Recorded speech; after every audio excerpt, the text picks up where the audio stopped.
Have you ever wondered how predators gain the trust of children and exploit them, especially in the ever-connected digital age?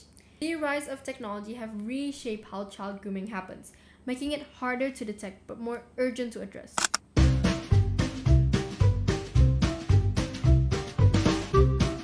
Hi, my name's Andin, your host for Speed Source, a series produced by the WSDC Team Malaysia that helps you understand general knowledge in bite-sized content. Today, we're addressing a difficult but critical issue: child grooming. This manipulative process preys on the most vulnerable, and its consequences are life-altering. Let's uncover what child grooming is, how it unfolds, and what steps we can take to protect children and future generations.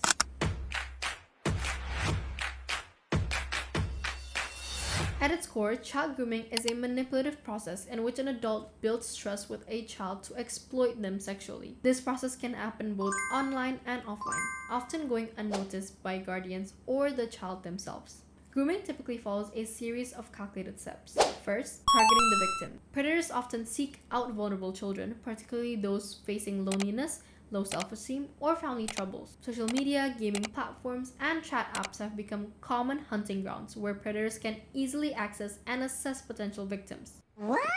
Second, building trust. Offenders pose as peers or sympathetic adults, creating an emotional connection. They may engage in conversations about the child's hobbies, challenges, or insecurities to build rapport. Statements like, "This is just between us," or threats to harm loved ones discourage children from seeking help. Sexualization of the relationship. Once trust is firmly established, predators escalate during the relationship, introducing sexual content or requesting explicit images. This step often deepens the victim's confusion and guilt, making it harder for them to speak out. The effects of grooming extend far beyond the initial abuse. Victims often experience long-term psychological, emotional, and social consequences, including mental health issues. Anxiety, depression, and post-traumatic stress disorder, or PTSD, are common among survivors. Trust and relationship challenges. Victims may struggle to trust others from healthy relationships or set boundaries. Guilt and shame. Groomers often manipulate victims into believing they are complicit, leaving survivors with feelings of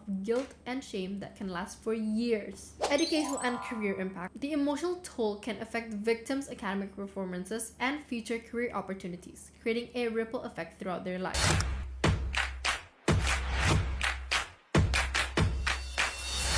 The numbers paint a troubling picture. In 2021, there was a 70% increase reported online grooming cases worldwide. Nearly 90% of children aged 8 to 17 have encountered harmful content online, including explicit material or predatory messages. Ladies and gentlemen, we have problems! In Malaysia alone, reports of online child exploitation rose significantly during the COVID-19 pandemic as children spent more time online.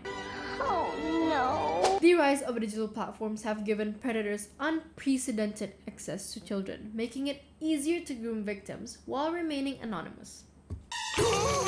However, grooming can occur offline too, in seemingly everyday situations. Oh my god! For instance, a recent Malaysian case involved a school bus driver who allegedly called a pupil his crush. While it might sound like a throwaway comment, it sparked enough concern that the individual was remanded for investigation.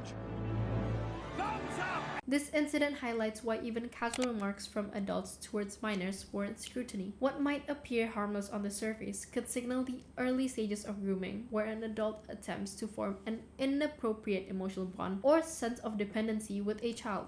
Oh God. This underscores the need for vigilance from parents, educators, and the wider community, as grooming can happen in any setting, not just online. Grooming often goes unnoticed because it is a gradual process. Predators are skilled at blending in, making their actions seem harmless or even supportive. Many children don't realize they are being groomed until it's too late, and even parents may not notice the signs, such as sudden secrecy about online activities, unexplained mood changes or withdrawal, or even receiving gifts or messages from unknown individuals. What? This certainly makes early intervention challenging but vital. Preventing child grooming requires a proactive, multi-layered approach. Here's how we can take action. Through education, schools can incorporate lessons on body autonomy, digital safety, and recognizing inappropriate behavior to the curriculum. Parents can help by this, and open communication is key. Teach children about the importance of boundaries and encourage them to share any uncomfortable experiences without fear of punishment. Parents can also utilize parental controls. Use these on monitoring apps and parental controls to limit access to unsafe websites and platforms.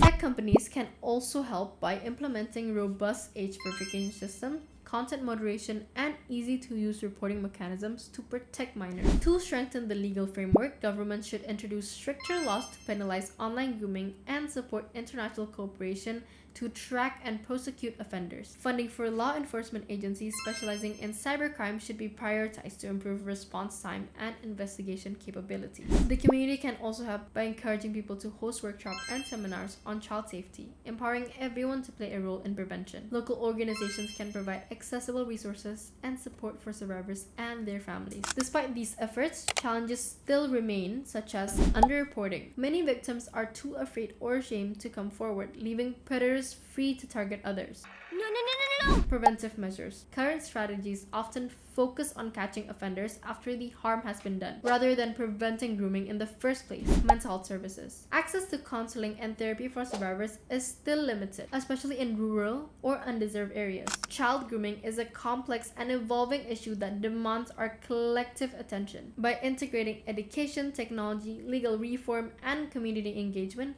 we can create a safer environment for children. Remember, protecting children isn't just a parental responsibility, it's a societal one. Wow. By recognizing the signs, advocating for stronger safeguards, and supporting survivors, we can build a future where every child is safe from exploitation. Nice. Well, that's it for today. Thank you for tuning into Speed Source. If you found this video insightful, share it with your friends, family, and don't forget to like, subscribe, and share your thoughts in the comment section down below. We'll be exploring more topics like this in future videos, so stay tuned. Bye!